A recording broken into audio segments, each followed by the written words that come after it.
Welcome back to How to Grow My Small Business. I am your host, Lindsay Fletcher. I'm also your cheerleader, business growth strategist, your sales and marketing girl, and I bring that all to you with a dose of faith. If you want to build your business with Jesus at the center, this is the show for you. We are on episode 98, and I know I say this every single time, but I really can't believe it. We are nearing the end of 2025. And I am so excited to see what God has in store for all of us in 2026. If you haven't hit that follow button on your podcast player app, will you hit pause really quick and do that for me now? Go ahead. I'll wait.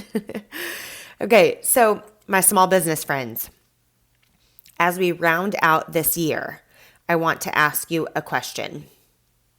How was this year for you? I know people who have had a really great year, and I know people that have had a particularly hard year this year. But I was listening to a podcast a while back, and something struck a chord with me. How do you know if you've had a good year or a bad year? Are you going on a feeling? Have you reviewed the year? Because our brains are wired to keep us safe. They're wired to protect us, and our brains also tend to remember all of the bad stuff, and there's actual science behind it, and it's part of that keeping us safe thing, right? We have survival instincts, so way back when, we remember that a predator or a poisonous berry, we remember those things so that we can keep ourselves safe and protected. And so your brain strengthens negative memories as a safeguard. We also have something called amygdala activation. And this is where your negative emotions like fear trigger stress hormones. So adrenaline and cortisol, right? And that strongly activates the amygdala, or the brain's fear center. And that creates powerful, detailed memories in our brains, okay? And then we also have trauma responses. Trauma can hijack our system, right? It can hijack our brains. It leaves the amygdala on high alert, and we can store those intense memories rather than coherent stories. And sometimes those trauma responses make those memories feel like they're happening now, right? So I say all that to say that our brains are trying to keep us safe. And so this is something that we need to be aware of as we look at our businesses, our faith, our lives, our relationships. And we really have to keep in mind that our brains are going to only remember the bad things, the ugly things, the unsafe things, to continue to try to keep us safe.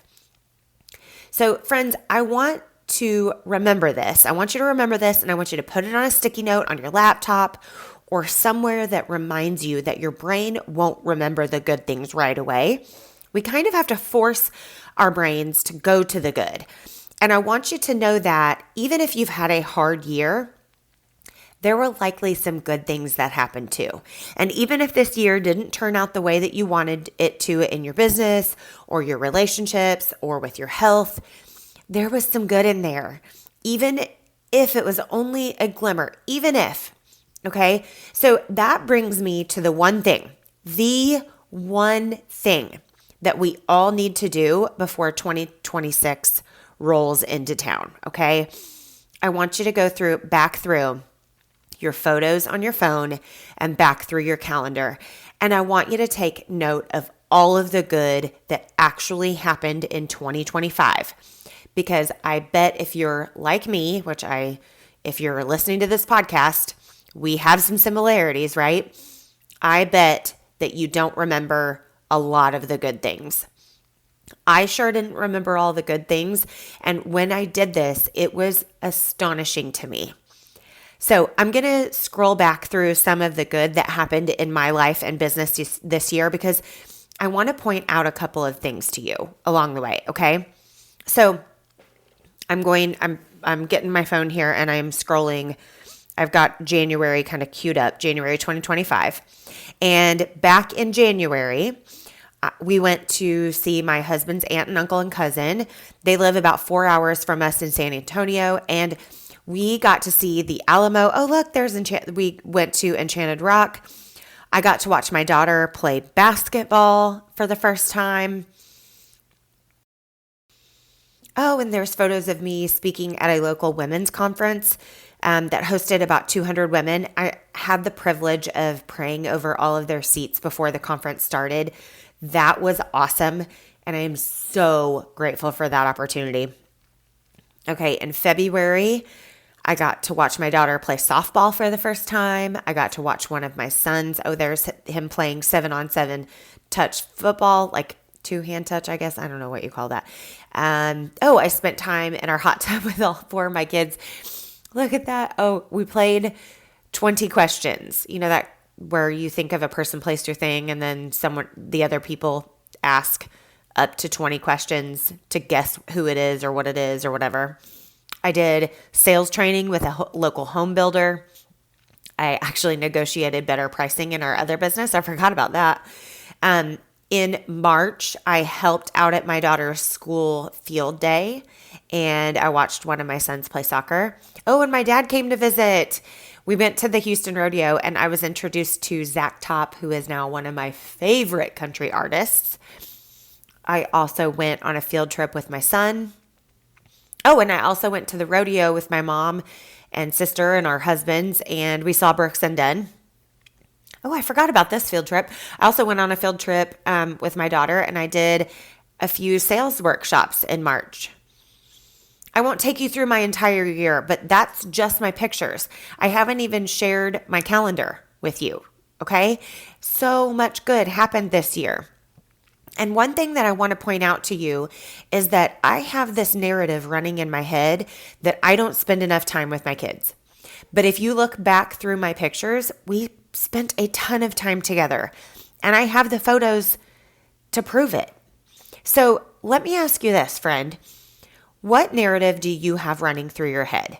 Because the enemy of our souls would love to keep that story running in my head. He would love to keep the story of you don't spend enough time with your kids in my head, because that makes me feel guilty, and it makes me feel bad, and it makes me feel like I'm not a good mom, and I'm not a good wife, and I'm not a good friend, and I'm not a good this or that or the other, right? He would love to keep us from knowing how good our life really is. Because if we know how good our life really is, then we thank God for it, right? We thank God for all of that. And that's not to discredit or diminish the hard things. Because let me tell you, I've gone through some hard things this year, and I know you have too. But if I relied on my brain to remember, it would only remember the mistakes, the stupid things I've said, the goals I didn't hit, the time I didn't spend enjoying my life, the stress, the lack, all the terrible things, right? All the bad to keep me safe from those predators and poisonous berries out there, right? Yeah. If I actually look at what's happened this year, there was so much good, but my brain did not remember hardly any of it. So I really encourage you, I really, really want you to do this, because it just might change your perspective on this year. And I encourage you to do this before you set any goals for 2026. If you've already started making plans, that's okay. Go back and do this and then review your plans, okay? Review what really happened in 2025, because it might just surprise you. I know I was surprised at all of the good that I had documented, and I'm terrible at documenting things. I am not the person that whips out my phone and takes pictures and documents every moment of the day or at night, okay? Oh my gosh, my oldest son learned to drive. I forgot. I mean, he'd recently got his license, but I had forgotten I took a picture of him the first time he drove. Oh my gosh. I also became a plant lady. I have a lemon tree and a lime tree, and I've slowly begun to fill my house with plants, and I'm loving it. Oh, and I forgot we went fishing. Oh, actually, my husband and boys went fishing a lot this summer, but we did go fishing as a whole family a couple of times, and I enjoyed that. I watched my oldest sons play a lot of football. I don't think I've ever watched so much football in all of my life, and it's been one of my greatest joys this year. Oh, and there's a selfie. There's a selfie of me recording this podcast. I got to spend a little bit of time with you each week, and I'm so grateful for that. I care about this show so much, and I love that you come here to learn and that you share your struggles with me and that we get to work through them together. So really, friend, do this exercise. Do it with your spouse, your best friend, your business partner, your kids. In fact, one of the things we do as a family after Christmas, before January 1 hits, is we sit down and we have our kids, we all write out some goals for 2026 or for the next year. And I'm going to have them do this. I'm going to have them go back through their phones. My oldest two have phones. My younger two do not. But I'm going to have them go back through it. And I'll have our younger two go back through my photos with me. I think this is a really great thing to do because their brains will do the same things as ours. We have to teach them to intentionally look back and remember the good. And I'm so thankful that I ran across this in a podcast episode. Then after you've done this exercise, then start planning for next year. Plan to get more of your favorite clients. Plan to do more of the work that you love doing. Plan to expand your team. Plan to spend more time with your family and friends. Ask God what He wants for you in 2026, okay? Ask Him what that looks like in your business, who He wants you to serve, where He wants you to spend your time, what services He wants you to provide, what products He wants you to offer. Maybe it's simplifying. Maybe it's scaling back the number of offers you have and really going all in on one. Maybe it's stepping out in faith. That one was a big one for me in 2025. Just taking the next step in faith. Oh, baby. It was a faith-stretching year. But you know what? God provided. He provided and He protected and He showed me an unbelievable amount of grace. And so I am just so thankful for this year, especially after doing this one thing. It was so good for my brain to remember all of the good because it doesn't default to that. It defaults to all the bad, right? So go do this. It will literally change how you remember this year, okay? All right. Next week will be our last episode of 2025. It'll be episode 99. Friends, it feels like we just started this show together yesterday. It wasn't. It was more than 99 weeks ago. I don't even know where the time goes, but go. I want you to go do this one thing. It may be the most important thing you do in all of your planning for 2026. So go do it, okay? And if no one has told you today, you are amazing. I'm so proud of you. I'm so proud of you for showing up. If you haven't already, go hit that follow button on this podcast so you don't miss anything coming for 2026 because it's going to be another great year, okay? All right, friends, that's a wrap on episode 98. Go do the one thing. I'm praying for you and I'm praying for your business, and I'll talk to you next week.